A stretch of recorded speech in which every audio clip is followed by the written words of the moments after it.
Alexander's a good artist too. That's not very good looking. Okay. Alright, now we have Skitter of Lizards, who's the 1 red for 1/1 haste with multi-kicker, colorless, and a red. He enters the battlefield with the +1/+1 counter for each time he is kicked. Okay, so is he constructed playable? He might be. I mean, he definitely gives you options. He's definitely a good option card. So you can pay him for 1 if you need him for 1. You can play him for 3, 5, etc. You can search for him, as some people have said, with the Ranger of Eos, right?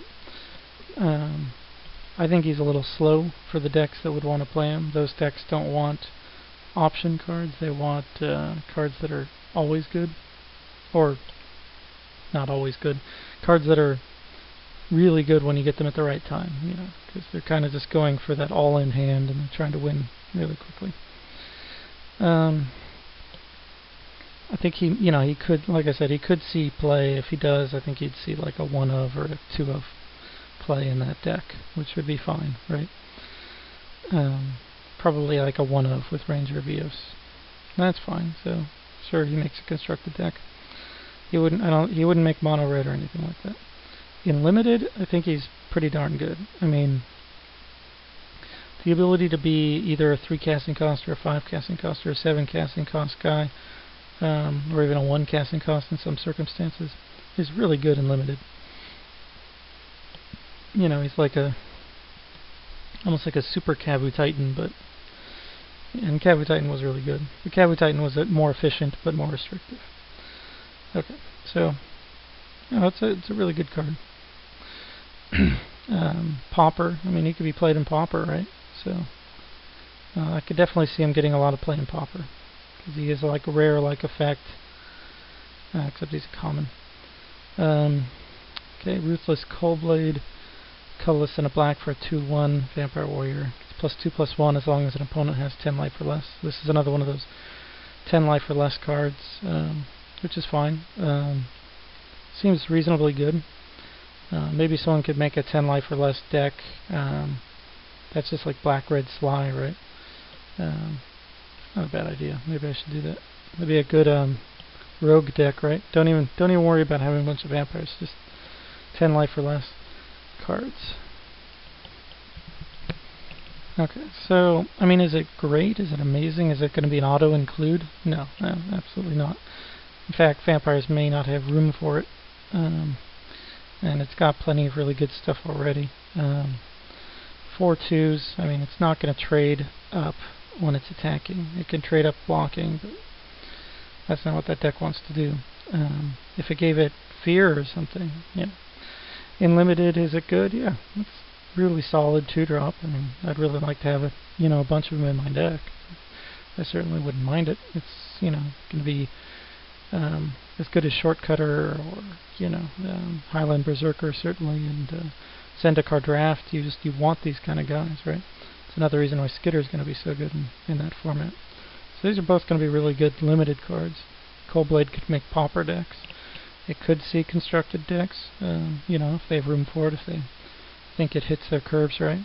All of these are kind of maybe cards that might fill the role, which is fine. Nothing wrong with that. Really good artwork, obviously, with the RK Post.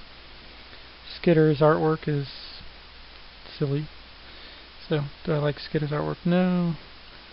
No, I don't. Sorry, Warren Mahi. I don't like cartoony cards. Sorry. Although RK Post's cards are kind of cartoony, but usually fairly cool cartoony. Okay. Mysteries of the Deep.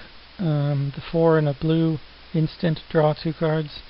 And if you played a land that turn, or had a land enter the battlefield, draw 3. I think this is, one of the better cards that they spoiled.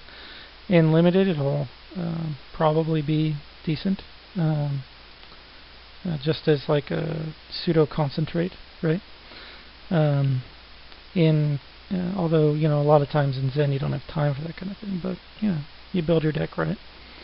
There aren't really any card draw spells in Zendikar, are there? No. So, this might have a high value just because there's nothing else that really does it in that format.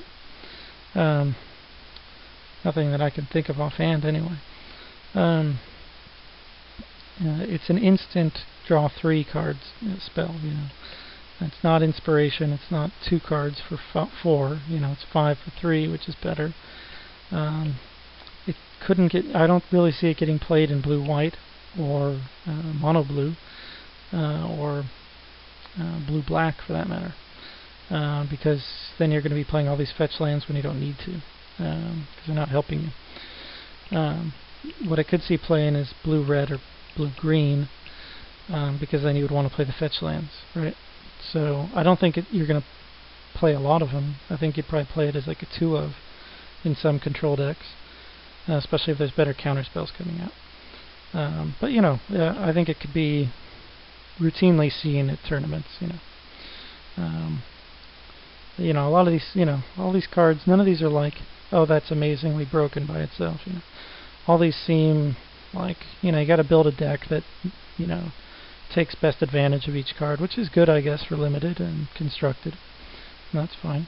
Halamar Excavator, colorless in a blue for the 1/3. This guy is much better than Hedron Crab. If you want to have a chance of beating your opponent by decking them, because he blocks a lot of creatures in the format. If you're not at 10 life or less, he owns Coldblade, right? If Kitesail isn't equipped, he owns Kitesail. Although, then Kitesail is pretty much a fail, and your opponent sucks if they're playing it without a bunch of equipment. But, there's a lot of 2/1s or 2/2s in the format that Excavator can go ahead and stop really well. It's another ally that doesn't get +1/+1 counters, though, so, he's one of these allies that you might want 4 or 5 of in your deck, but, the rest should be guys that get +1/+1 counters or do something ridiculous when they come into play, like the rare ones or whatnot. It's fine. I still don't like allies in Limited. I almost never draft them, and usually when I play against them I beat them, even though they're almost pre-boarded against my deck because all my decks are aggressive. So, I'd like to see more allies that get +1/+1 counters, but then I don't want to see allies get too good either, because allies are annoying, and I don't want to play them, and I don't want them to be too good for my opponents that are playing them. Artwork on Mysteries of the Deep. Pretty weak. Pretty weak. I mean, you can see what it's showing, but not very cool looking. Halamar Excavator, perfectly good, fine. It's a nice D&D looking picture, which is what the allies are supposed to look like. And yeah, so that's that. Last thing, I guess, there's a couple new images we can look at. So go ahead and look at those in a second.